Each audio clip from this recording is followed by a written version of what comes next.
Hi hello ನಮಸ್ಕಾರ ಸ್ನೇಹಿತರೆ, welcome back to the channel Manjunath Bagalkot.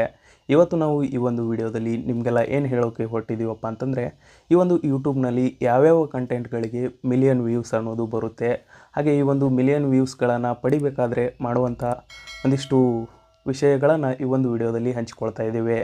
ಬನ್ನಿ ವಿಡಿಯೋನ ಪೂರ್ತಿಯಾಗಿ ನೋಡ್ಕೊಂಬರೋಣ.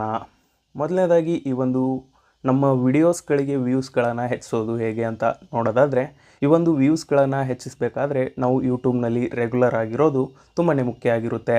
ರೆಗ್ಯುಲರ್ ಆಗಿ ಕಂಟೆಂಟನ್ನು ಅಪ್ಲೋಡ್ ಮಾಡಬೇಕು, ಕಂಟಿನ್ಯೂ ಆಗಿ ನಿಮ್ಮ ಚಾನಲನ್ನು ಆ್ಯಕ್ಟಿವ್ ಆಗಿಡಬೇಕು. ಅಂದರೆ ನೀವು ವೀಡಿಯೋಸ್ಗಳನ್ನು ಅಪ್ಲೋಡ್ ಮಾಡೋದಾಗಿರ್ಬೋದು, ಶಾರ್ಟ್ಸ್ಗಳನ್ನು ಅಪ್ಲೋಡ್ ಆಗಿರ್ಬೋದು, ಹಾಗೆ ಈ ಒಂದು ಕಮ್ಯುನಿಟಿಗಳನ್ನು ಬಿಲ್ಡ್ ಮಾಡೋದು, ಅಂದರೆ ಕಮ್ಯುನಿಟಿ ಪೋಸ್ಟ್ ಮುಖಾಂತರವಾಗಿ ನಿಮ್ಮ ಈ ಒಂದು ಸ್ಪೆಷಲ್ ಇವೆಂಟ್ಗಳನ್ನು ಹಂಚ್ಕೊಳ್ಳೋದಾಗಿರ್ಬೋದು, ಮುಂದೆ ಬರುವ ವೀಡಿಯೋಸ್ಗಳ ಈ ಒಂದು ಮಾಹಿತಿಯನ್ನು ಕಮ್ಯುನಿಟಿ ಪೋಸ್ಟ್ನಲ್ಲಿ ಹಾಕೋದು, ಈ ಒಂದು ಎಲ್ಲ ರೀತಿಯನ್ನು ಅನುಸರಿಸಿ ಈ ಒಂದು ಚಾನಲನ್ನು ಆ್ಯಕ್ಟಿವ್ ಆಗಿಡ್ಬೋದು. ನಿಮಗೆ ವ್ಯೂಸ್ ಬರಬೇಕಾದ್ರೆ ಮೇನಾಗಿ ಕಾನ್ಸಂಟ್ರೇಟ್ ಮಾಡಬೇಕಾಗಿರೋದು ಇದು ಈ ಒಂದು ಯೂಟ್ಯೂಬ್ ತಮ್ನೇಲ್ ಅಂದರೆ ನಿಮಗೆಲ್ಲ ಗೊತ್ತಿರುತ್ತೆ. ವಿಡಿಯೋ ಓಪನ್ ಆಗೋಕ್ಕಿಂತ ಮುಂಚೆ ಒಂದು ಫೋಟೋ ಇರುತ್ತಲ್ಲ, ಅದೇ ಈ ಒಂದು ಯೂಟ್ಯೂಬ್ ತಮ್ನೇಲ್. ಈ ಒಂದು ತಮ್ನೇಲನ್ನು ತುಂಬಾ ಈ ಒಂದು ಅಟ್ರಾಕ್ಟಿವ್ ಆಗಿ ಕ್ರಿಯೇಟ್ ಮಾಡಬೇಕಾಗಿರುತ್ತೆ.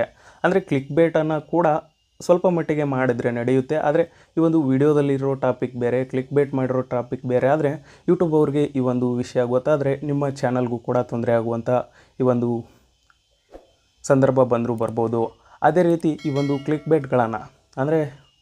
ಬೇಟ್ಗಳನ್ನು ಯಾವ ರೀತಿ ಮಾಡಬೇಕಪ್ಪ ಅಂತಂದರೆ, ನಿಮ್ಮ ವಿಡಿಯೋದಲ್ಲಿನ ಸಂಪೂರ್ಣ ವಿಷಯವನ್ನು ಹೇಳದೆ ಅದರಲ್ಲಿನ ಒಂದು ಹೈಲೈಟೆಡ್ ಪಾಯಿಂಟ್ಸ್ಗಳನ್ನು ನೀವು ಈ ಒಂದು ತಮ್ನೇಲಲ್ಲಿ ತೋರಿಸ್ಬೇಕಾಗಿರುತ್ತೆ. ಸಿಕ್ಕಾಪಟ್ಟೆ ಲೆಂತ್ ಕೂಡ ಮಾಡಬಾರ್ದು ತಮ್ನೇಲನ್ನು. ಈ ಒಂದು ಸಿಂಪಲ್ ಆ್ಯಂಡ್ ಶಾರ್ಟ್ಕಟ್ನಲ್ಲಿ ಈ ಒಂದು ತಮ್ನೇಲನ್ನು ಕ್ರಿಯೇಟ್ ಮಾಡಿಕೊಂಡ್ರೆ ನೋಡುಗರಿಗೂ ಕೂಡ ಉತ್ಸಾಹ ಜಾಸ್ತಿಯಾಗಿ ನಿಮ್ಮ ವಿಡಿಯೋನ ಕ್ಲಿಕ್ ಮಾಡುವಂಥ ಚಾನ್ಸಸ್ ಜಾಸ್ತಿ ಇರುತ್ತೆ. ಈ ಒಂದು ವ್ಯೂಸ್ಗಳನ್ನು ಹೆಚ್ಚಿಸೋಕೆ ಈ ಒಂದು ಪಾಯಿಂಟನ್ನು ನೀವು ನೆನಪಲ್ಲಿ ಇಟ್ಕೋಬೇಕು, ಯೂಟ್ಯೂಬ್ ತಮ್ನೇಲ್. ಅದಾದ ನಂತರ ನೆಕ್ಸ್ಟ್ ಬರೋದು ಟೈಟಲನ್ನು ನಾವು ಪೂರ್ತಿಯಾಗಿ ಕನ್ನಡದಲ್ಲೂ ಕೂಡ ಬರೀಬಾರ್ದು. ಈ ಒಂದು ಕನ್ನಡದಲ್ಲಿ ಒಂದು ಪೋರ್ಷನನ್ನು ಬರೆದು ಅದೇ ರೀತಿಯಲ್ಲಿ ಇಂಗ್ಲೀಷ್ನಲ್ಲಿ ಬರೀಬೇಕು. ಇಂಗ್ಲೀಷ್ನಲ್ಲಿ ಜಾಸ್ತಿಯಾಗಿ ಯಾಕೆ ಟೈಪ್ ಮಾಡಬೇಕು ಅಂತಂದರೆ, ಇಂಗ್ಲೀಷ್ನ ಈ ಒಂದು ಸರ್ಚಿಂಗ್ SEO ಏನಿದೆ, ಈ ಒಂದು ಇಂಗ್ಲೀಷ್ ಕೀವರ್ಡ್ಸನ್ನು ಜಾಸ್ತಿಯಾಗಿ ಒಂದು ತೋರಿಸುತ್ತೆ ಅಂತಲೇ ಹೇಳ್ಬೋದು.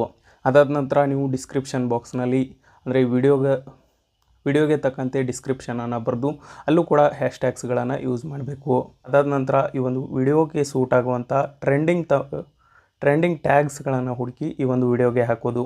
ಈ ಒಂದು ಪ್ರೊಸೆಸ್ ಏನಿದೆ, ತಮ್ನೇಲು, ಟೈಟಲ್ಲು, ಡಿಸ್ಕ್ರಿಪ್ಷನ್ನು, ಟ್ಯಾಗ್ಸು, ಇದೆಲ್ಲ ನೀವು ನಿಮ್ಮ ಕಡೆಯಿಂದ ಕಂಪ್ಲೀಟಾಗಿ ಒಂದು ಟೈಪ್ ಮಾಡಿ ಇಡಬೇಕು. ಈ ಒಂದು ವಿಷಯ ನಿಮ್ಮ ವ್ಯೂಸ್ಗಳನ್ನು ಹೆಚ್ಚಿಸೋಕ್ಕೆ ಮುಖ್ಯ ಅಂತಲೇ ಹೇಳ್ಬೋದು. ಇನ್ನು ಮಿಲಿಯನ್ ವ್ಯೂಸ್ಗಳ ಲೆಕ್ಕಕ್ಕೆ ಬಂದರೆ, ಈ ಒಂದು ಯೂಟ್ಯೂಬ್ ಯಾವ ರೀತಿಯಾಗಿ ವರ್ಕ್ ಆಗುತ್ತೆ ಅಂದರೆ, ಚೈನ್ ಸಿಸ್ಟಮ್ ಮುಖಾಂತರವಾಗಿ ವರ್ಕ್ ಆಗುತ್ತೆ. ನೀವು ಮಾಡಿರೋ ವಿಡಿಯೋಗಳನ್ನು ಒಂದು 10 ಜನಕ್ಕೆ ಕಳಿಸಿದರೆ ಆ ಒಂದು 10 ಜನದಲ್ಲಿ ಎಷ್ಟು ಜನ ಕ್ಲಿಕ್ ಮಾಡ್ತಾರೆ ನೋಡಿ, ಹಾಗೆ ಮುಂದೆ ರೆಕಮೆಂಡೇಷನ್ ಮಾಡ್ತಾ ಹೋಗ್ತಾರೆ. ಹಾಗೆ ನೀವು 10 ಜನದಲ್ಲಿ ಕಳಿಸಿದ್ದು ಒಂದು 8 ಜನ ಏನಾದರೂ ಕ್ಲಿಕ್ ಮಾಡಿದರೆ ಹಾಗೆ ಹೆಚ್ಚು ಇವರು ಒಂದು ರೆಕಮೆಂಡೇಷನ್ ಮಾಡ್ತಾ ಹೋಗ್ತಾರೆ. ನಿಮ್ಮ ವಿಡಿಯೋ ಏನಾದರೂ ಜಾಸ್ತಿ ನೋಡ್ತಾ ಹೋದಂಗೆ ನಿಮ್ಮ ವ್ಯೂಸ್ ಕೂಡ ಮಲ್ಟಿಪಲ್ ಆಗ್ತಾ ಹೋಗ್ತವೆ. ಹೀಗಾಗಿ ನಿಮಗೆ ಮಿಲಿಯನ್ ವ್ಯೂಸ್ ಕೂಡ ಸಿಗುವಂಥ ಚಾನ್ಸಸ್ ಜಾಸ್ತಿನೇ ಇರುತ್ತೆ. ಇನ್ನು ಈ ಒಂದು ಮುಂದಿನ ಟಾಪಿಕ್ ಅಂತ ಬರೋದಾದರೆ, ಅಂದರೆ ಯೂಟ್ಯೂಬ್ ವ್ಯೂಸ್ ಅಂದರೆ ಈ ಒಂದು ಯೂಟ್ಯೂಬ್ನಲ್ಲಿ ಯಾವ ಕಂಟೆಂಟ್ಗೆ ಜಾಸ್ತಿಯಾಗಿ ಮಿಲಿಯನ್ ಗಟ್ಟಲೆ ವ್ಯೂಸ್ ಬರುತ್ತೆ ಅಂತ ನೋಡೋದಾದರೆ, ಮೊದಲನೇದಾಗಿ ಈ ಒಂದು ರಿಯಾಲಿಟಿ ವೀಡಿಯೋಸ್ಗಳು ಅಂತಲೇ ಹೇಳ್ಬೋದು. ರಿಯಾಲಿಟಿ ಅಂದರೆ ಅಲ್ಲಲ್ಲೇ ಶೂಟ್ ಮಾಡಿ ಹಾಗೆ ಒಂದು ಯೂಟ್ಯೂಬ್ಗೆ ಅಪ್ಲೋಡ್ ಮಾಡಿರ್ತಾರೆ, ಅದಕ್ಕೆ ತಮ್ನೇಲ್ ಕೂಡ ಹಾಕಿರಲ್ಲ. ಆ ರೀತಿಯಾಗಿ ಬಿಟ್ಟಾಗ ಈ ಒಂದು ಯೂಟ್ಯೂಬೇ ಆ ಒಂದು ವಿಡಿಯೋನ ಹೈಲೈಟೆಡ್ ತಮ್ನೇಲನ್ನು ಶೂಟ್ ಮಾಡಿ ಆ ಒಂದು ತಮ್ನೇಲ್ ಆಟೋಮೆಟಿಕ್ಕಾಗಿ ಸೆಲೆಕ್ಟ್ ಆಗಿರುತ್ತೆ. ಅದನ್ನು ನೋಡಿ ಈ ಒಂದು ಜನ ಏನಿದೆ ಕ್ಲಿಕ್ಸ್ ಜಾಸ್ತಿ ಬರುತ್ತೆ. ಜನ ಏನಿದೆ ಈ ಒಂದು ವಿಡಿಯೋದಲ್ಲಿ ಏನಿರ್ಬೋದು ಅಂತ ಕ್ಯೂರಿಯಾಸಿಟಿಯಾಗಿ ಈ ಒಂದು ವಿಡಿಯೋನ ಕ್ಲಿಕ್ ಮಾಡಿ ನೋಡ್ತಾರೆ. ಹೀಗಾಗಿ ಈ ಒಂದು ವ್ಯೂಸ್ಗಳು ಮಲ್ಟಿಪಲ್ ಆಗಿ ಮಿಲಿಯನ್ ಗಟ್ಟಲೆ ವ್ಯೂಸ್ ಕೂಡ ಹೋಗ್ತವೆ. ಎಕ್ಸಾಂಪಲ್ ಹೇಳಬೇಕಾದ್ರೆ, ಟ್ರೈನ್ ಟ್ರ್ಯಾಕ್ ಹತ್ತಿರ ನಿಂತ್ಕೊಂಡು ವಿಡಿಯೋ ಮಾಡಿರ್ತಾರೆ, ಅದು ನಿಮಗೆ ಮಿಲಿಯನ್ ಗಟ್ಟಲೆ ವ್ಯೂಸನ್ನು ಕಾಣ್ಬೋದು. ಆದರೆ ಈ ಒಂದು ಕಂಟೆಂಟ್ಗೆ ಒಂದು ಪ್ರಾಬ್ಲಮ್ ಕೂಡ ಇದೆ. ಈ ಒಂದು ಕಂಟೆಂಟನ್ನು ಮಾಡೋರು ಇನ್ನೂ ಚಾನಲ್ ಮಾನಿಟೈಸ್ ಆಗಿರದೇ ಇದ್ದರೆ ಮಾನಿಟೈಸಲ್ಲಿ ಹಿಡ್ಕೊಂಡು ಕೊಡ್ತಾರೆ. ಅದ್ಯಾಕಪ್ಪ ಅಂತಂದರೆ, ಇವರು ಸ್ಟ್ಯಾಂಡಾಗಿ ಈ ಒಂದು ವಿಡಿಯೋ ಮಾಡಿರ್ತಾರೆ, ಅಂದರೆ ಒಂದೇ ಕಡೆ ನಿಂತ್ಕೊಂಡು ವಿಡಿಯೋ ಮಾಡಿರ್ತಾರೆ. ಯೂಟ್ಯೂಬ್ನ ರೂಲ್ಸ್ನ ಪ್ರಕಾರ ನಿಮ್ಮ ಆ್ಯಕ್ಟಿವಿಟಿ ಇರಬೇಕಾಗುತ್ತೆ. ಹಾಗಾಗಿ ನೀವು ಅದೇ ರೀತಿಯ ವೀಡಿಯೋಸ್ಗಳನ್ನು ಮಾಡ್ತಾಯಿದ್ರು ಕೂಡ ಅಲ್ಲಲ್ಲಿ ನಿಮ್ಮ ಫೇಸ್ಗಳನ್ನು ತೋರಿಸಿ ಹಾಗೂ ಈ ಒಂದು ನೀವು ಸ್ವಲ್ಪ ಮಾತಾಡಿ ವೀಡಿಯೋಸನ್ನು ಅಪ್ಲೋಡ್ ಮಾಡಿದರೆ ನಿಮಗೆ ಮಾನಿಟೈಸೇಷನ್ಗೆ ಈಸಿ ಆಗ್ಬೋದು. ಇನ್ನು ಮುಂದಿನ ಟಾಪಿಕ್ ಅಂದರೆ ಈ ಒಂದು ಮಿಲಿಯನ್ ಗಟ್ಟಲೆ ವ್ಯೂಸ್ ಬರುವಂಥ ಮುಂದಿನ ಟಾಪಿಕ್ ಯಾವುದಪ್ಪ ಅಂತಂದರೆ ಅದು ಈ ಒಂದು ಯೂಟ್ಯೂಬ್ ಕಮ್ಯುನಿಟಿಗೆ ಬೇಡವಾದಂಥ ಈ ಒಂದು ಟಾಪಿಕ್ ಅಂತಲೇ ಹೇಳ್ಬೋದು. ಅಶ್ಲೀಲವಾಗಿ ಈ ರೀತಿಯ ವೀಡಿಯೋಸ್ಗಳನ್ನು ಮಾಡ್ತಾ ಇರ್ತಾರೆ, ಅವ್ರಿಗೂ ಕೂಡ ಸಾಕಷ್ಟು ಮಿಲಿಯನ್ ಗಟ್ಟಲೆ ವ್ಯೂಸ್ ಬರುತ್ತೆ. ಯೂಟ್ಯೂಬ್ಗೆ ಈ ಒಂದು ಅಲ್ಗರಿಸಮ್ ಅಂತ ಇರುತ್ತೆ, ಅಲ್ಗರಿಸಮ್ಗೆ ಇನ್ನೂ ಕೂಡ ಆ ಒಂದು ಟಾಪಿಕ್ ಸಿಕ್ಕಿಲ್ಲ. ಆ ಒಂದು ಟಾಪಿಕ್ ಸಿಕ್ಕರೆ ಅದ್ರ ಮೇಲೂ ಕೂಡ ಖಂಡಿತವಾಗಿ ಆ್ಯಕ್ಷನನ್ನು ತೊಗೊತಾರೆ.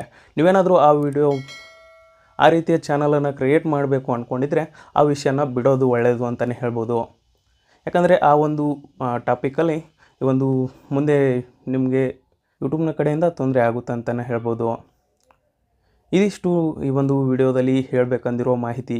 ಈ ಒಂದು ಮಿಲಿಯನ್ ವ್ಯೂಸ್ಗಳನ್ನು ಪಡೆಯೋದು ಹೇಗೆ, ಅಂದರೆ ನಿಮ್ಮ ವಿಡಿಯೋಗೆ ವ್ಯೂಸ್ಗಳನ್ನು ಹೆಚ್ಚಿಸೋದು ಹೇಗೆ, ಹಾಗೆ ಮಿಲಿಯನ್ ಗಟ್ಟಲೆ ಯಾವೆಲ್ಲ ಟಾಪಿಕ್ನಲ್ಲಿ ಈಸಿಯಾಗಿ ವ್ಯೂಸ್ ಬರುತ್ತೆ ಅನ್ನೋದು ಈ ಒಂದು ವಿಡಿಯೋದಲ್ಲಿ ನನಗೆ ಗೊತ್ತಿದ್ದಷ್ಟು ಮಾಹಿತಿಯನ್ನು ಹಂಚ್ಕೊಂಡಿದ್ದೀನಿ. ಈ ಒಂದು ಮಾಹಿತಿ ನಿಮಗೆ ಇಷ್ಟ ಆದರೆ ಮಾತ್ರ ವಿಡಿಯೋಕ್ಕೊಂದು ಲೈಕ್ ಕೊಡಿ, ಇಲ್ಲಾಂದರೆ ಬೇಡ ಅಂತ ಹೇಳ್ತಾ ವಿಡಿಯೋನ ಮುಗಿಸ್ತಾ ಇದ್ದೀವಿ. ವಿಡಿಯೋನ ಸಂಪೂರ್ಣವಾಗಿ ನೋಡಿದ್ದಕ್ಕಾಗಿ ಧನ್ಯವಾದಗಳು. ಜೈ ಹಿಂದ್, ಜೈ ಕರ್ನಾಟಕ ಮಾತೆ.